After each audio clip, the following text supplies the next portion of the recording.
Combien d'entre vous, le matin, se font réveiller par le cadran qui sonne? Ouais, mais Isaac, tu peux pas comprendre, là, parce que là, on vient de l'école ou on vient de la garderie, on fait la routine, on lave les enfants, on couche les enfants, c'est le dodo. Là, on est fatigué, fait qu'on veut se coller, on veut se retrouver. On met un épisode de Netflix, on regarde ça, puis rendu aux alentours de 9 heures, on est torché. Mais c'est quoi qui fait la distinction entre un couple qui est en santé et un couple qui ne l'est pas? Qu'est-ce que c'est le protocole 3-2-1? Très simple. 3 heures avant le dodo.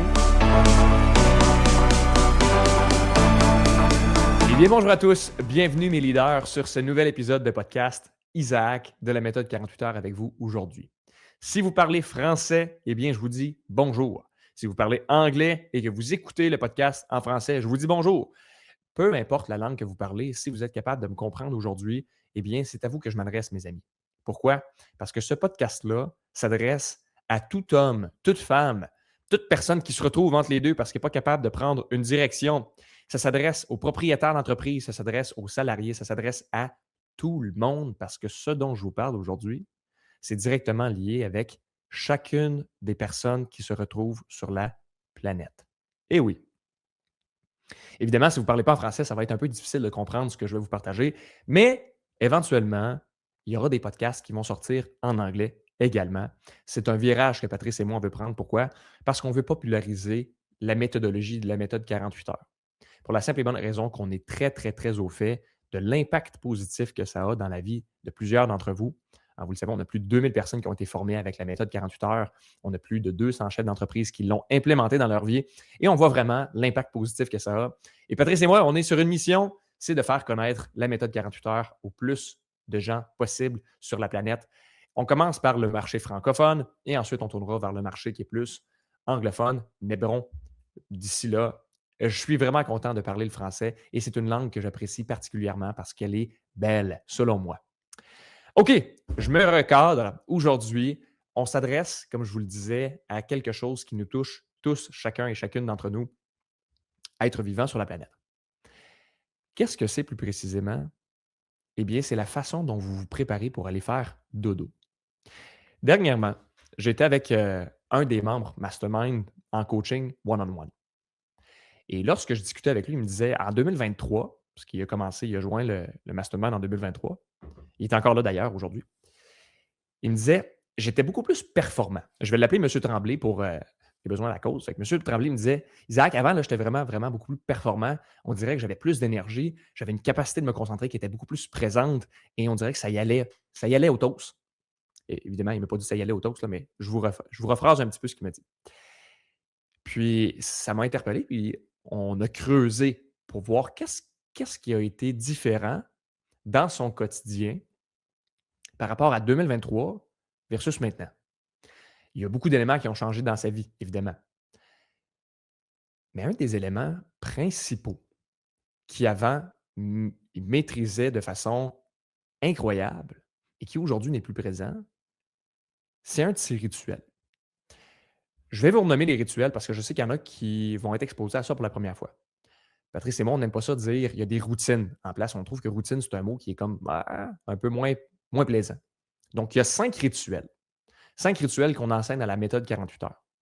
Le premier rituel qu'on vous a déjà parlé et que vous avez déjà entendu à travers les podcasts, c'est le rituel PDA, planifié demain aujourd'hui. D'ailleurs, c'est un des 4 outils fondamentaux qui se retrouvent dans le camp d'orientation. Vous n'êtes pas même familier avec le camp d'orientation, pas de problème. Je vous laisse le lien, soit dit en passant, directement dans la description de ce podcast-là pour que vous puissiez y avoir accès. Podcast orientation, c'est quoi? C'est l'installation des 4 outils fondamentaux dans votre quotidien, dans votre vie, pour vous permettre de reprendre le contrôle sur la façon dont vous gérez votre temps et votre énergie, vous apporter de la clarté là où vous voulez vous en aller et vous priorisez à toutes les semaines ce qui est le plus important pour atteindre cette destination-là. OK, donc, c'est 4 capsules vidéo que Patrice et moi, on a faites pour vous, qui sont données à vraiment un prix réduit. Vous allez pouvoir le voir de toute façon. Je ne vous en dis pas plus, mais cliquez sur le lien si c'est quelque chose qui vous intéresse. C'est l'installation des 4 outils fondamentaux. C'est le premier pas dans votre ascension pour reprendre le contrôle, atteindre vos objectifs professionnels et reprendre en main votre vie personnelle. OK, donc, camp d'orientation, c'est la base. Ça s'adresse à tout le monde. Vous pouvez l'installer de façon très, très, très rapide. Patrice et moi, on reste disponible. Et je dis 4 capsules, il y a plus que ça parce que c'est un cours qui est complet. Mais vous avez la possibilité de le faire en ligne sur votre temps en moins d'une semaine. Puis là, je dis moins d'une semaine, tout dépendamment de la vitesse à laquelle vous le faites. Je sais qu'il y a des personnes qui le font en une journée, l'installation des 4 fondamentaux. Et la semaine suivante, ils viennent nous rencontrer. Vous avez droit à un coaching de 45 minutes qui est inclus dans ce programme-là pour 97 $. C'est vraiment, vraiment pas cher. Et ça permet quoi? Ça vous permet de reprendre le contrôle sur oups, je suis en train de l'échapper là. Hein, je ne sais plus où donner de la tête. On dirait que mes priorités ne sont pas claires et tout ça. Le cadre d'orientation, c'est l'étape numéro un, mes amis. Je me ramène donc. Rituel PDA, on va le voir dans le cadre d'orientation, c'est les rituels numéro un. Il y en a 5. C'est quoi les 4 autres? Les 4 autres sont les suivants. Il y en a 2 qui sont au niveau professionnel et il y en a 2 qui sont au niveau personnel. Je vais faire le pro en premier parce qu'on a déjà nommé le rituel PDA. Le deuxième rituel qui est dans votre sphère professionnelle, ça va être le rituel d'ouverture de journée pro. C'est quoi? C'est 3 choses pour lesquelles vous êtes en gratitude, votre top 3 de la journée, puis finalement, les embuscades. Moi, j'aime bien rajouter également la façon dont je vais me récompenser à la fin de la journée. Ça me donne un petit challenge de plus, ça me donne une envie de performer encore plus. Et quand je dis performer, c'est performer sainement, mes amis. OK? Pas performer dans une optique de dire il faut absolument que je le fasse, sinon je vais mourir. Non, c'est pas ça. C'est de dire est-ce qu'actuellement, je peux donner un petit extra mile? Est-ce qu'actuellement, les choses que je suis en train de mettre en place, les éléments que je mets en place dans ma vie, les actions que je pose sont alignés avec mes valeurs et alignés vers la destination que je veux atteindre? OK? Donc, performer sainement. Rituel PDA, rituel d'ouverture de journée pro. C'est le volet professionnel. De l'autre côté, j'ai mon rituel de fermeture de journée ou d'ouverture de journée personnelle. Et éventuellement, il va y avoir un autre podcast sur votre ouverture de journée personnelle. Mais aujourd'hui, je veux qu'on se concentre davantage, et c'est le sujet du podcast d'aujourd'hui, sur votre rituel de fermeture de journée personnelle. Le dernier rituel, c'est votre planification de semaine, c'est la planification hebdomadaire. D'ailleurs, il y a les planifications hebdomadaires qui sont enregistrées pour toutes les personnes qui sont membres de notre programme, de notre académie, tous ceux et celles qui se sont inscrits et qui ont leur abonnement mensuel pour être dans notre environnement.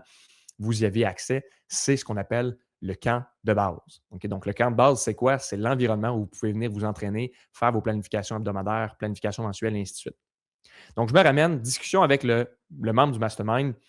Et quand on regarde qu'est-ce qu'il y avait avant qu'il maîtrisait sur le bout de ses doigts, eh bien, c'était son rituel de fermeture de journée personnelle. Ça veut dire quoi? Ça veut dire, ce soir-là, gang, quand vous allez aller vous coucher, c'est quoi les étapes à travers lesquelles vous passez? De quelle façon vous vous dirigez vers votre sommeil? Aujourd'hui, je vous partage 4 habitudes. D'ailleurs, c'est le titre du podcast, 4 habitudes pour transformer ton sommeil. OK? Donc, 4 habitudes qui transforment votre sommeil. Et j'ai fait ce podcast-là parce que je me rends compte qu'il y a peut-être des petites choses qui accrochent quand on arrive pour se permettre d'avoir un moment pour se recharger. Je commence tout de suite avec cette question-là. Combien d'entre vous, le matin, se font réveiller par le cadran qui sonne? Là, tu vas me dire: «Ouais, mais Isaac, écoute, c'est normal que je me fasse réveiller par le cadran. Si je ne mets pas de cadran, je passe tout droit». Qu'est-ce qui vous amène à passer tout droit? Est-ce que c'est possible que ton corps ait besoin de plus de sommeil? Est-ce que c'est possible que ton corps soit en manque de sommeil? Manque de sommeil constant qu'on étire petit à petit pour que quand on arrive aux vacances, on se refasse une santé plutôt que de profiter de nos vacances? Mmh, intéressant. On va le décortiquer ça aujourd'hui. On va voir c'est quoi la façon dont on peut mettre des choses en place, mettre des éléments en place, apporter une structure. Et là, quand je vous dis une structure, ce n'est pas une question d'être ultra rigide, c'est une question d'avoir une prise de conscience. Et ce podcast-là, c'est davantage un podcast qui est tactique. Fait que je vous donne 4 trucs concrets à mettre en place pour aller vous faire dodo de la bonne façon. Et quand je vous parle de ces 4 habitudes-là, je vais les décortiquer. Puis je vais vous amener à réfléchir, vous actuellement, toi de ton côté, là, mon leader, à qui je m'adresse aujourd'hui, peut-être que tu es en train d'écouter ce podcast-là, que tu es en train de marcher, tu es en voiture, peut-être même que tu es sur le bord d'aller faire de dos. Alors, je vais te poser les questions, on va décortiquer les 4 éléments que je veux te présenter à travers ce podcast-là pour qu'on soit capable de voir est-ce que oui ou non, je me dirige vers le sommeil pour avoir une nuit qui est récupératrice. Donc, le premier élément que je veux aborder avec vous, en lien avec les 4 éléments que je vous présente, c'est de protéger votre environnement. Donc l'élément numéro un dans votre rituel de sommeil, c'est de protéger son environnement. Ça veut dire quoi concrètement?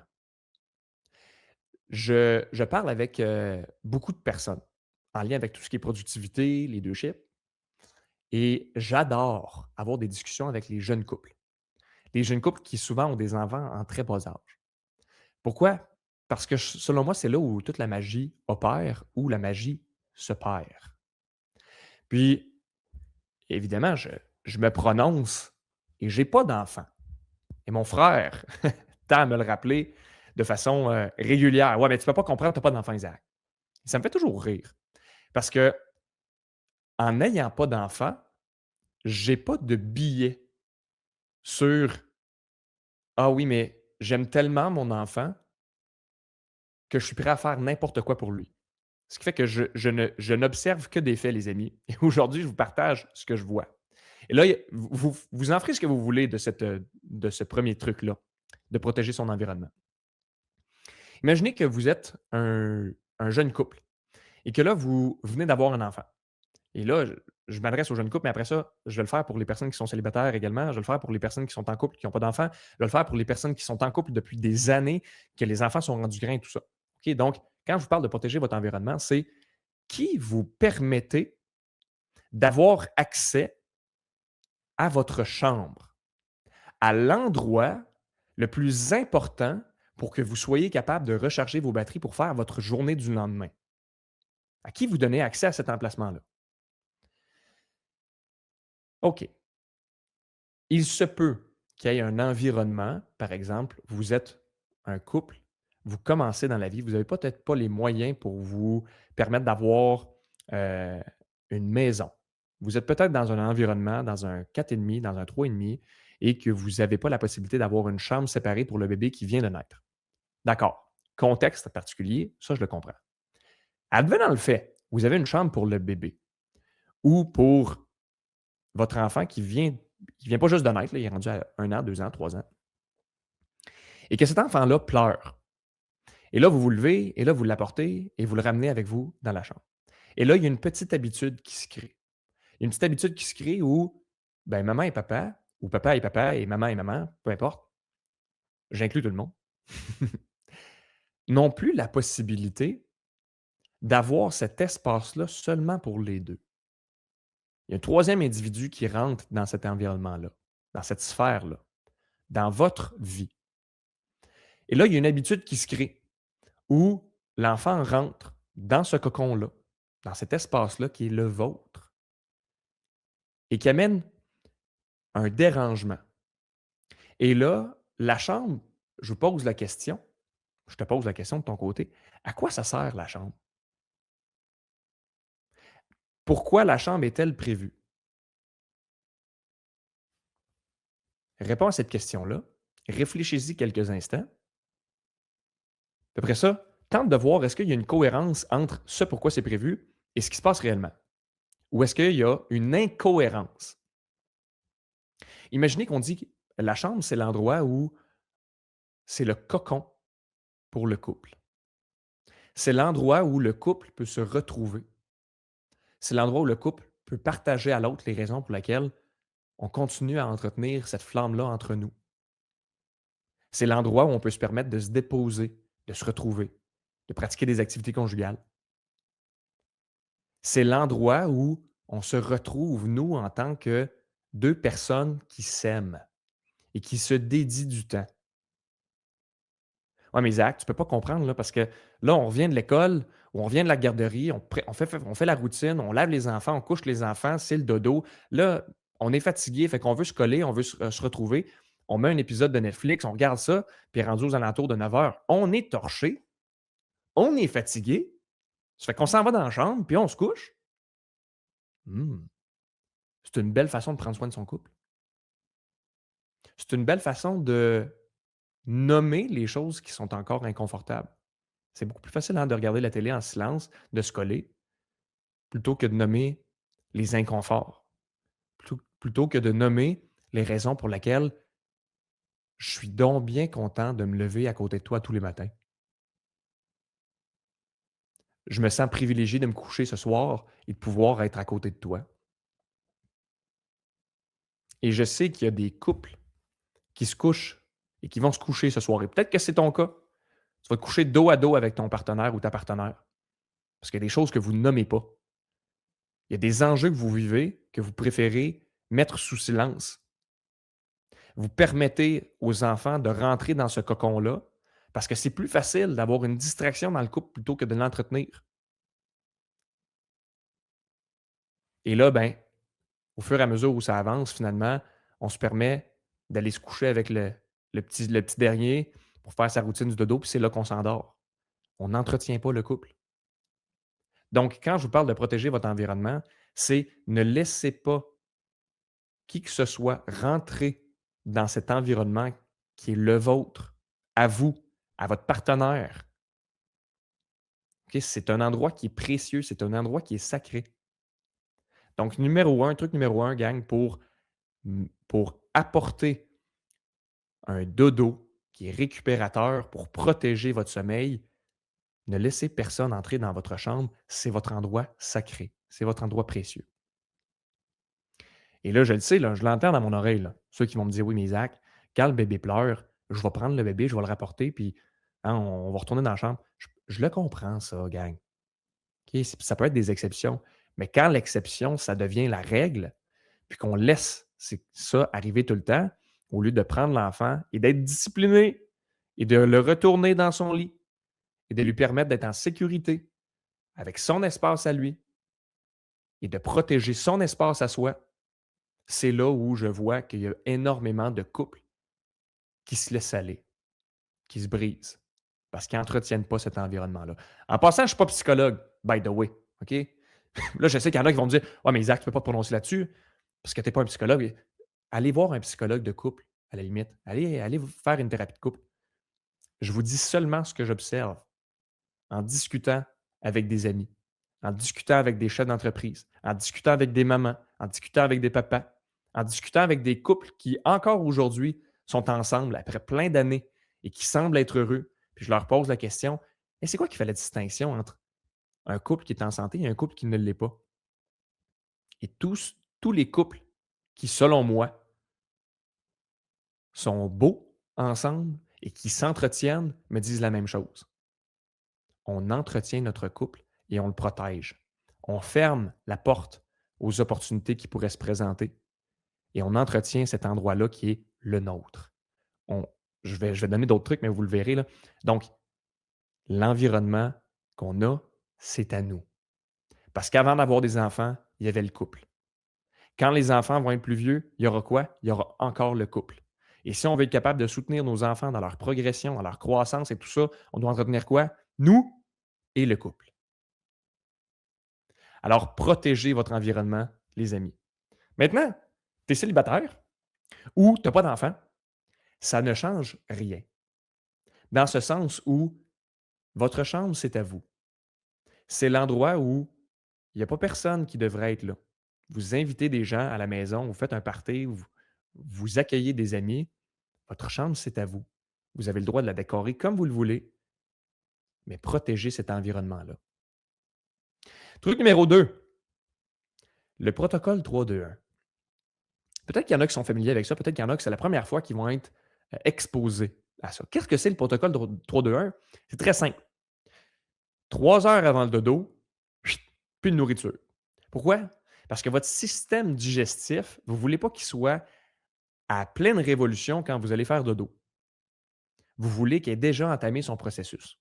Ça veut dire que 3 heures avant le dodo, je devrais avoir déjà fini de manger. Ouais, mais là, attends un peu, là. Moi, je soupe à 8 heures, puis je me couche à 9 heures. Exactement. Super, on a une belle prise de conscience. Fait que 3 heures avant le dodo, on coupe la nourriture. 2 heures avant le dodo, et moi, je le fais bien avant ça. J'espère que vous, même chose. Mais 2 heures avant le dodo, il devrait y avoir plus rien en lien avec le travail. Fini les courriels. Fini les emails. Fini de travailler sur un projet qui doit être fait pour le lendemain. Si c'est ça, vous êtes en retard. Appelez-nous, on va changer de planification, ça va me faire plaisir. Info à commercial 48heuresparjour.com.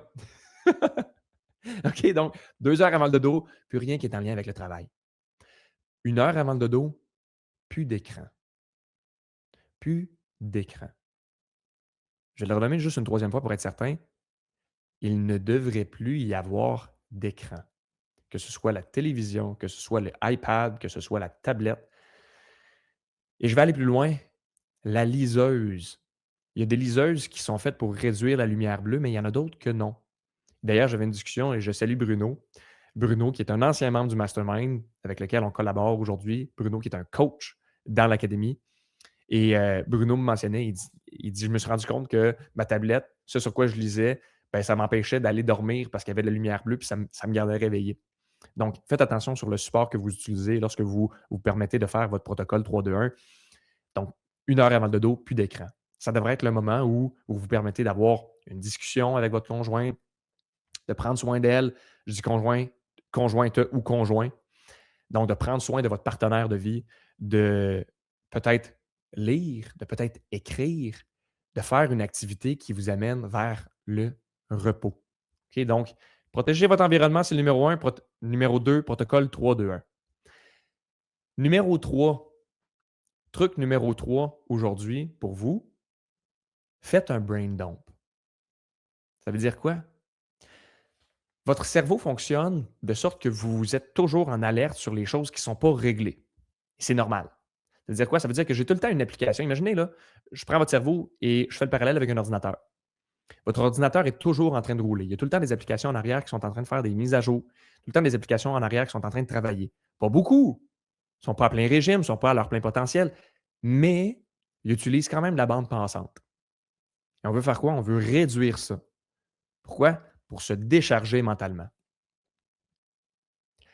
Le brain dump avant d'aller dormir, ça veut dire que je sors par écrit, l'effet Zeigarnik le documente très bien, je sors par écrit les dernières choses qui sont dans ma tête. Moi, mes actes, j'ai pas de calepin de notes. Ben, mes amis, vous n'allez pas m'entendre dire ça souvent, là, ben, allez faire un tour chez Dollarama. Pour ceux qui ne sont pas familiers avec le Dollarama, parce que je sais qu'il y en a qui sont en Europe et tous ceux qui nous écoutent, allez au magasin là, où c'est vraiment, vraiment, vraiment pas cher. Allez vous acheter un petit calepin. Un petit calepin de notes. Ça peut être des post-it. On s'en fout. Avec un petit crayon. Et mettez ça sur votre table de chevet, sur le bord du lit. Isaac, j'ai pas de table de chevet. Pas de problème. Mets-les par terre. OK? Mais mets-les à portée de main pour que le soir, quand tu te couches, avant d'aller faire dodo, que tu te poses la question: «Hey, qu'est-ce que j'ai à faire? Qu'est-ce qu'il me reste à faire? C'est quoi les petites choses qui restent dans ma tête qui vont m'empêcher de bien dormir ce soir?» Et là, c'est pas le temps de les régler, c'est le temps de les sortir. Vous prenez votre crayon, votre calepin, vous écrivez, vous droppez ça. Brain dump, on le sort. Tous ceux et celles qui ont la tête pleine aujourd'hui, vous ferez ça et vous me remercierez plus tard. OK, faites un brain dump avant d'aller faire dodo. Ça va vous permettre de libérer votre mémoire vive, de permettre à votre ordinateur de prendre moins de bandes passantes, en d'autres termes, de permettre à votre cerveau de se reposer et de recharger vos batteries. OK, donc truc numéro 3, faites un petit brain dump.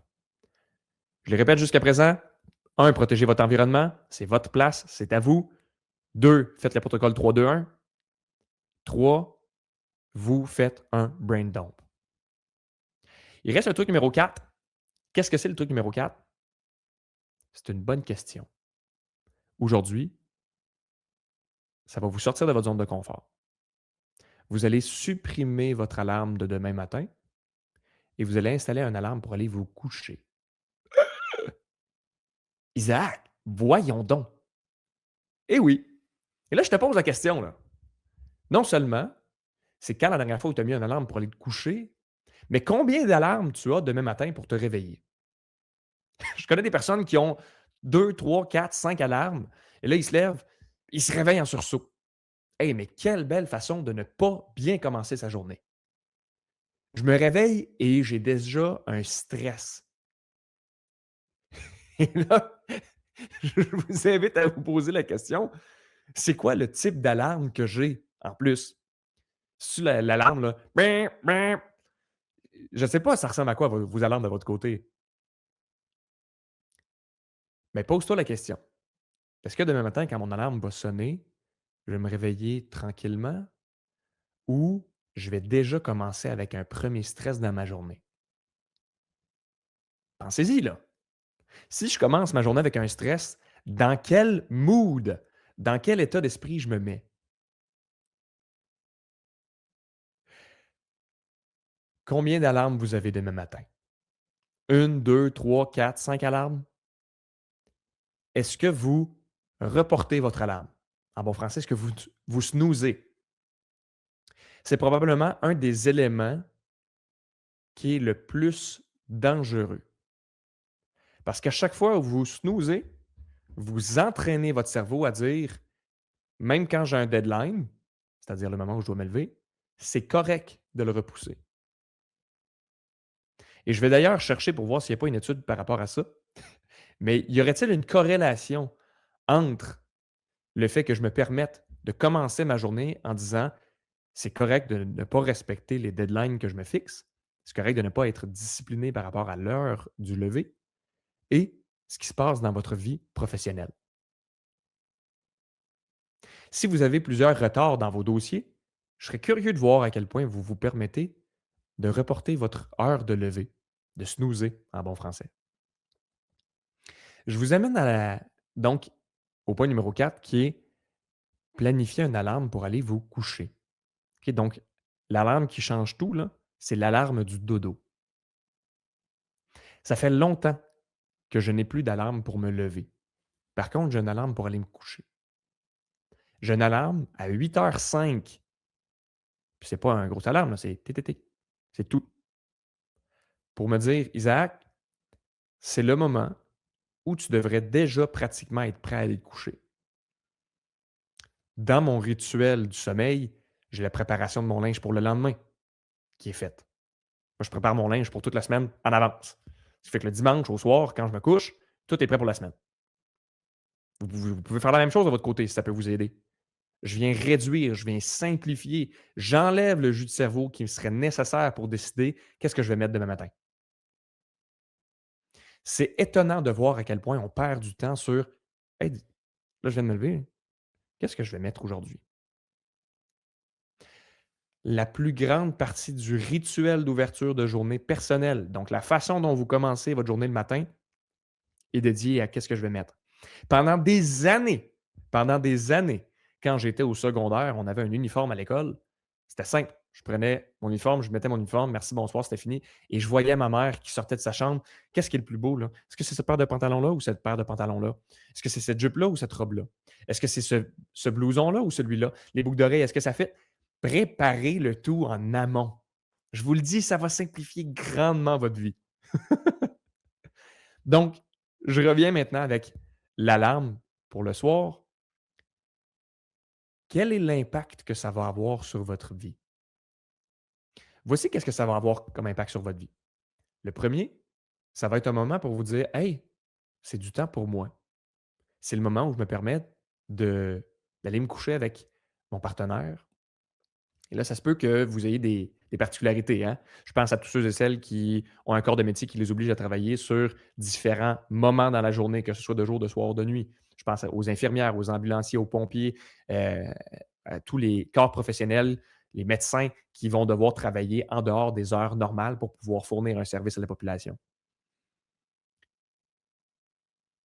Toutes les autres personnes, vous avez la possibilité et vous avez le luxe de vous coucher avec votre partenaire.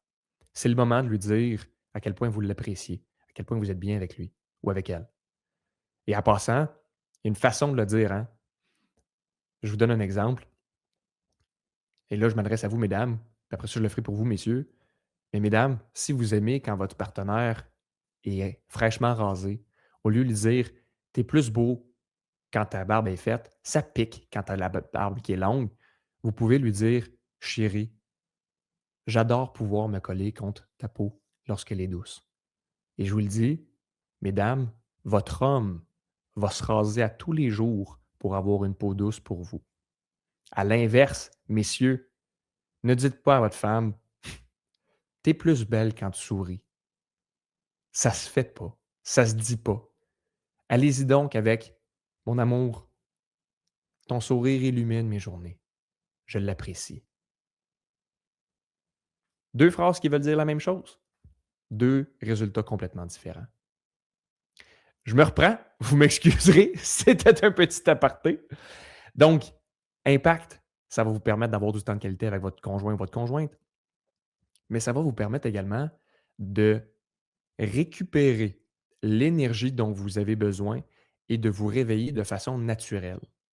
Imaginez si demain matin, vous vous réveillez et que demain matin, en vous réveillant, vous vous réveillez non pas parce que vous avez une alarme qui vient de vous stresser, mais parce que vous êtes prêt à vous lever. «Ah, mais Isaac, qu'est-ce qui va se passer si je me réveille en retard?» Ben, nécessairement, mon chum, si tu te réveilles en retard, c'est parce que tu as besoin de plus de sommeil.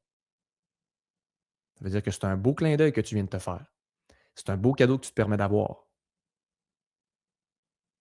OK? Donc, l'alarme qui change tout, c'est l'alarme du soir. Voilà, les amis, je vous le répète. Numéro 1, protégez votre environnement. Numéro 2, faites le protocole 3-2-1. Numéro 3, faites votre brain dump. Numéro 4, mettez une alarme pour aller vous coucher. Vous avez des questions en lien avec la productivité pardon, ou le leadership, vous n'hésitez pas, vous pouvez nous écrire à info@commercial48heuresparjour.com. Il y a des outils dont on parle, dont vous ne connaissez pas l'existence.